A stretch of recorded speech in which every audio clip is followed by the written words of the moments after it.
Will things change throughout the afternoon? We'll let you know in just a few minutes. I have solved all our problems. Mormons. Yes, this is our Olympic squad. We want you to work with us on our skills and drills.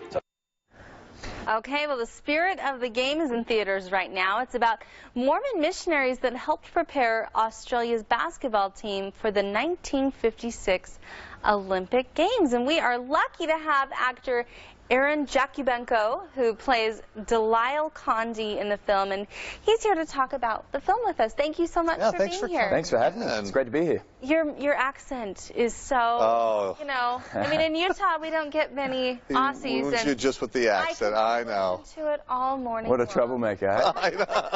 Okay. I can get to the interview, though. Okay, all right. Here we go. So tell us again the storyline of this movie. Well, it's based on a Mormon missionary who is from Utah, goes out to Australia on his mission in Melbourne, and he forms this basketball team for and starts training the Australian Olympic team for the 1956 Olympics. So what motivated him to do that? Was he just...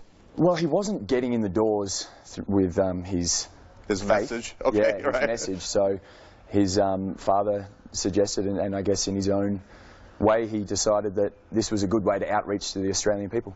So we were talking about this, you are not LDS. Were you familiar with the Church of Jesus Christ of Latter-day Saints before you jumped into this role? I was familiar with the church, but I had no idea of the story of the Mormon Yankees and the impact that these incredible men had. So it was a beautiful and new story for me. How do you prepare for something like that, to tackle something that is so culturally and spiritually tied to a large religion?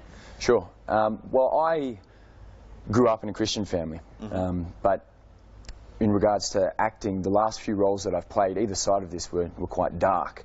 So then to have a role and an opportunity like this to pop up was really a special thing for my management and I, and we decided to tackle it. So I spent a bit of time in the LDS churches and made some beautiful friends with some of the amazing people there, and had a great time with that.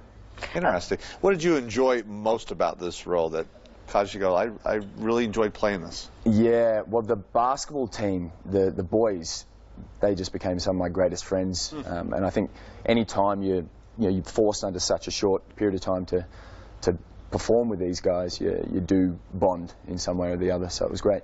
So basketball, obviously a big deal here in the United States. Is it a big deal in Australia? At that time, it probably wasn't. Now it's crept up a lot, but nothing like it is here. Yeah.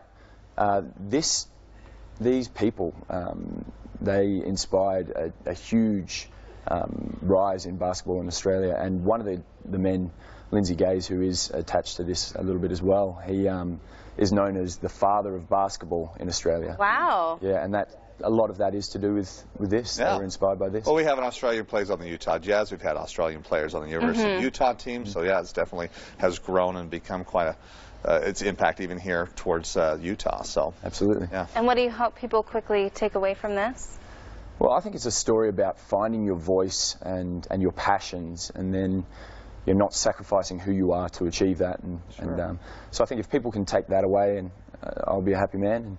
And I must say, I've been fortunate to share the evenings with my character's wife and their family, and I love the original players, and their response has been so overwhelming, and, and really is, I feel so honoured to put this on screen. Well, we're excited to see the film. Thank you so much for coming in this morning. No worries. Thanks for having me. We appreciate it.